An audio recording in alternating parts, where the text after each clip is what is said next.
obviously I'm using some red food coloring. I've never used this before, but I'll be trying it today because I like using a paste. So we're just going to get ready and go. So now what we're going to do, we are going to get a container to weigh out all the ingredients. And normally when you're making cakes, you have to make sure that everything is on 0. So we're going to lay this on here like so. And then we are going to put it on grams. So we're just going to turn it on. Right now it's on 0 and it's already on grams. So now we're going to place in right now, it's 60 grams of low fat spread. So I'll be with you in a few minutes and we'll weigh out everything. Okay, welcome back. So basically what I've done, I've weighed out the ingredients. So there's about 150 grams of I've used self-raising flour. It's going to work the same. The recipe calls for baking soda and baking powder, but if you've got self-raising flour, just weigh out 150 grams and you're there, because it's got the self-raising agent in it that makes the cake to rise.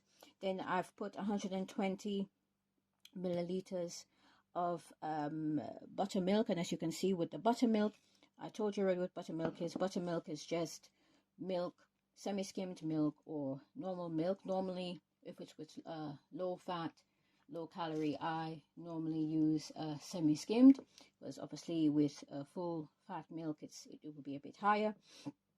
And I just added half a lemon to it, let it curdle, let it rest, and this is your buttermilk. You don't need to go to the shop to buy buttermilk.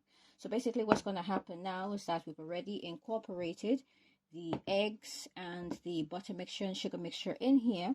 And what we're going to do now, we are going to basically add this incorporated mixture into the cake mixture like this. And we are going to basically fold it in like so. And then we're going to add the buttermilk on top. And we are going to beat it in. And they said this recipe should give you a maximum of 6 cupcakes or a cake, you know, so that's about that. And then we are then going to add the mixture for the color for the red velvet cupcakes, and you know, I'm going to add a bit of the coloring like that, tiny bit like that. I've never used this before, so I'm curious to see how this is going to turn out, because I normally like using the paste, and it seems to work all right. So this calls for 2 teaspoons of vinegar, but I use my eye for accuracy, and that's roughly about 2 teaspoons. And the vinegar would basically activate the color for the red velvet cupcakes, and it works well. I will definitely, it's all nice and red. First time I've used this paste, so I'll definitely use it again. And the mixture is coming out quite nicely. I'm quite happy with that. So basically what you're going to do, you're going to sort of like you know, beat out all the lumps and stuff. And as you can see, the mixture does look pretty good. Now this is a very, very low fat recipe, a low sugar recipe, because they ask for 15 grams of sugar here. So this is really going to not taste of sugar at all. And I'm quite curious to see how this is going to taste later on. So basically we are sort of beating out all the lumps and bumps. And basically, if you don't want to see all of this, you can sift the cocoa powder before adding it, but I did not do that. And then we are going to,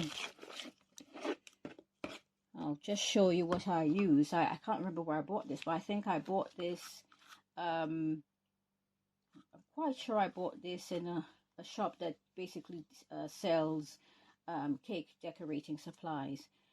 Yeah, so this is called, I'll just show you here for those based in the UK. This is concentrated food red coloring, rainbow dust. That is the brand, and that's it there.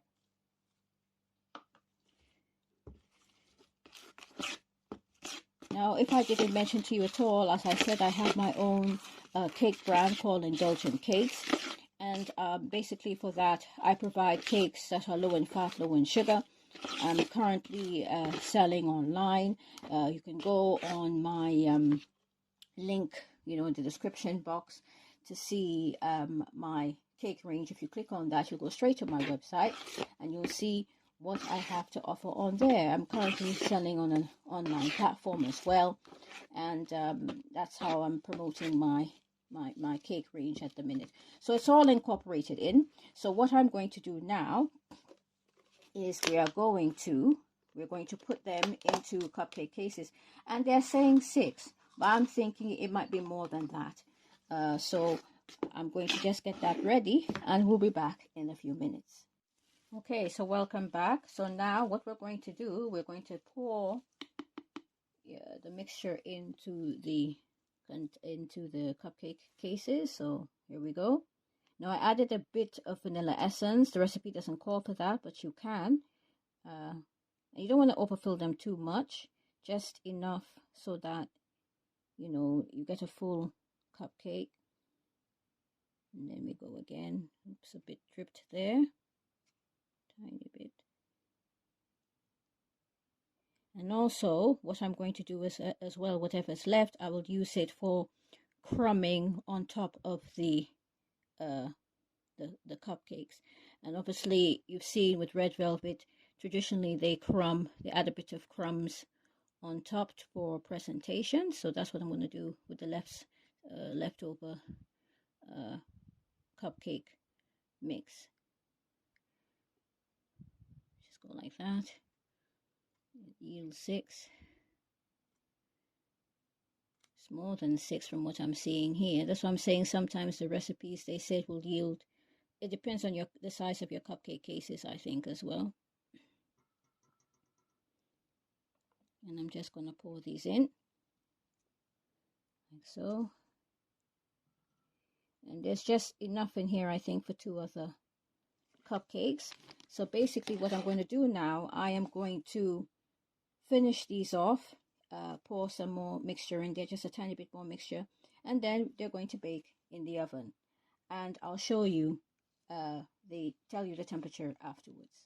So welcome back. I just wanted to clarify the recipe that I used does not call for any sugar at all. The sugar that I mentioned for that particular recipe that I just showed you is for the when you create the topping for the red velvet. So the cream cheese and that sugar is for that. It's not for the actual recipe. So I just wanted to clarify that. So this is really a no sugar recipe. So I'm just very, very interested to see how this actually turns out. I will leave the full recipe in the description box for everyone to actually, see exactly how this has been created. The recipe also calls for a pinch of salt. I didn't add any, but you can if you'd like. I think this is something that is quite optional at the end of the day. But like I said, you have to test and try recipes. This is the first time I'm trying this red velvet recipe. There are so many recipes out there, and just wanted to share that with you all. So the basically you cook it at a temperature. If you have if you work in Celsius, it's 180 degrees Celsius. If you work in Fahrenheit, it's 350 degrees Fahrenheit, gas mark 4. And basically you cook that for roughly 20 minutes, and you cook it until it's fully cooked through and springy to the touch. Then you take it out from the oven. What I'll show you later on is how we're going to decorate and crumb. I hope everyone is enjoying this video so far. Please continue to stop by if you'd like to, and we'll be back very, very soon where I'll show you the finished product. Hello everyone, and welcome back to today's video for the red velvet cupcake. So I've had to cut off the top because it domed slightly. These things do happen, but I think this recipe mixture was quite liquidy. So like I said, you have to try and test different recipes. But in terms of moisture, I would say it's 100% spot on. So now what I've done, I've gotten some low-fat cream cheese. I've mixed it with a bit of vanilla essence and a tiny bit of sugar. You could also use icing sugar as well. The reason why I say this is because this recipe does not really, the cake mixture has no sugar at all. So I think it would be quite fine to add a tiny bit of icing sugar. I'd say maybe one teaspoon, or maybe 1 to 2 teaspoons of icing sugar to have the reduced sugar content. So now we're just going to gently smooth the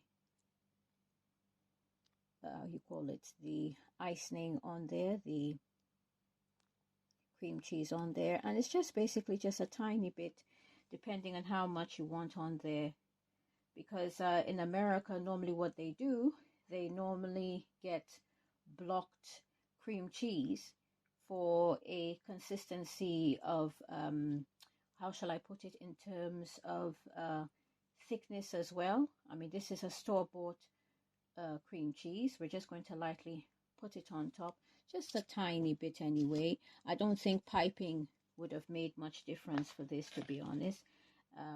So I decided to just, put a tiny bit on there, just to give you, how you would actually serve it. So it's actually getting on the edges of the the cupcake cases. So I'm just going to add a tiny bit on there. Just going to do it like that. It doesn't have to be anything too fancy, just to lather it on, just to give you an idea of how, to serve this. But in America, like I said, they get blocks of cream cheese, and it works out better for it, so it's more firmer. The store-bought ones are actually very, very looser.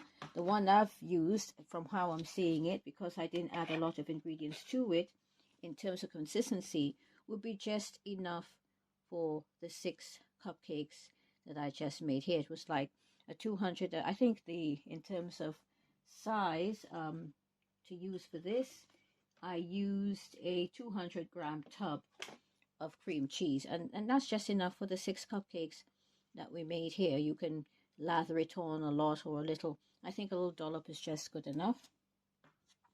Let me just add some more on here.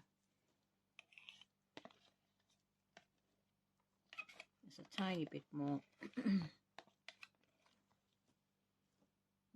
Add a dollop on there.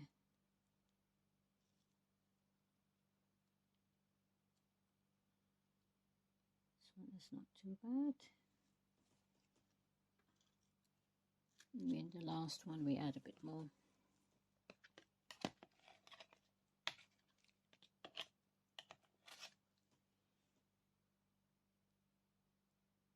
Tiny bit more on here.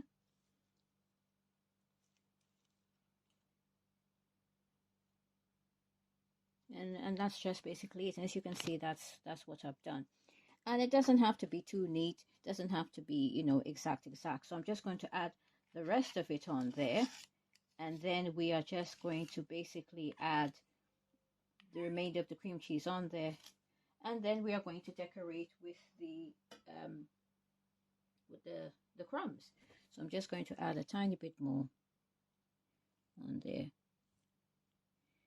just to give an example. Just want to get all of the mixture on there, because the cream cheese balances off the taste. It's a mixture of, how shall I say, sweet and salty kind of thing. And to be fair, I must say, this is one recipe that I'm using here to show you guys that you don't have to worry about high sugar intake with this recipe at all, because this recipe does not call for loads of sugar. And add the rest on there. This piping this would have made no sense, I believe.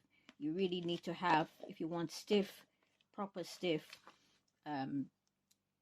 cream cheese, you would have to get the ones in blocks, and I don't think they have that here. I know they have it in America. Bakeries use it, and basically they just break it down because of the content in this in terms of stiffness is probably higher. But this is just enough for what we're doing here. And the last one will get the rest of it, and then we just balance it off. Last bit like that, and then we just top it off with what's left here. If you have a scraper, you just use your scraper. I'm just using the knife because obviously I'm using it here, and that's it. And this is basically almost finished. Last bit on here. You see, doesn't this look great? You see, it more looks a bit, doesn't have to be smooth. And then we are going to top it off with the crumbs. Just going to lightly add on top.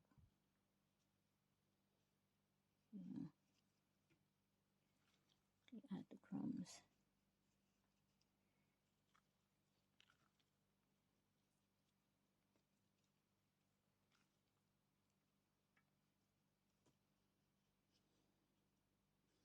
And I'm looking forward to trying these cupcakes, because at the end of the day, I don't like too much sugar, and I think the sugar content is great because there's no sugar at all. The sugar is basically in the mixture of the of the filling, as in the topping for the red velvet cupcakes. And that's it. And there we have it. I just want to show you the finished product. Just like that. And there we go. Here we have the red velvet cupcakes here. It's nothing too fancy. And there we are. We have 6 red velvet cupcakes. There you go. It doesn't have to be anything fancy. And that's it. I hope you enjoyed today's recipe. I will leave the link in the description box. Thank you so much for listening, and have a good day. Thank you for joining Healthier Bakes.